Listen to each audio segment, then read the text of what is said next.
So I'm Fred Groenke, and I make and sell fermented cabbage or sauerkraut. I've been making sauerkraut about 30 years now.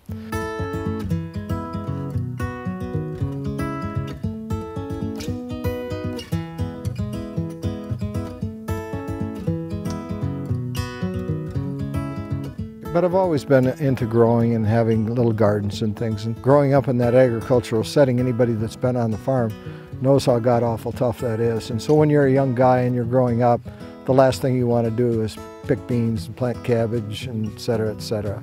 But, you know, probably it's in your blood in some ways. And I love my days. I have a beautiful life, and I spend it in nature, and I'm one of the few people that get to do that. I mean, I'm just blessed in that regard. So not only do I grow, I enjoy growing, I enjoy the work, it's good exercise, I'm in the sunshine. I mean, it just doesn't get much better. Through there, we'll just do a little tour down through here. This is all early stuff on this side over here.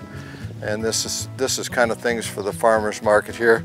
We do have some cabbage ready to sell. If you think about almost a perfect vegetable here, you know, here's a red cabbage.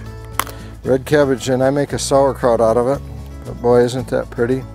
It's just loaded with vitamin C, and it helps your skin and your stomach. And of course, when you ferment it, then it just enhances all your body's ability to use those nutrients. And so it's amazing, amazing food, fairly cheap. You can buy at the store cheap. I'm a little pricier because I'm organic and I'm Farmer Fred, but I often say my cabbages is the best in the world. So I always tell people there's only one real economy that's forever, and that's food and production. Local agriculture is the forever economy. It was here 200 years ago when the miners came, and it'll be here 200 years from now in some fashion. Everything we do in here is cold ferment. There's no heating that's going on. There's no real processing or anything. I have just two ingredients.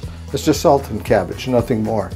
Essentially, all we're going to do is take the cabbage, and then I just shred away. And I shred, oh, I don't know, thousands of pounds a year, just like this.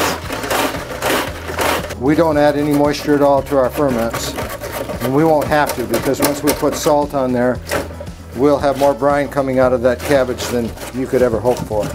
So we put that in the crock, we pack it down, we pound it down, and we're going to let that process begin pulling that juice and that sugars out of that and converting it into that sour product that we have.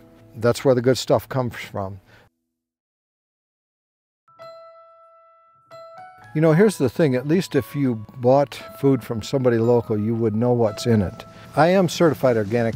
I think it should be obvious to people. If you are spraying things that are killing things, that it's probably not good to put on food. And I showed you some of the food that I've grown here. There's no chemicals in them. Importantly for me, I guess, is just that I'm doing it the right way, and I'm convinced it's the right way. You know, I'm glad that I learned how to do that. When my memories of William Frederick, my grandfather, he was quite a guy. I remember him playing the fiddle, and he'd have us do the jig. You know, he had some, you know, he could speak German and stuff and whatever. But I don't know. It's a good natural food.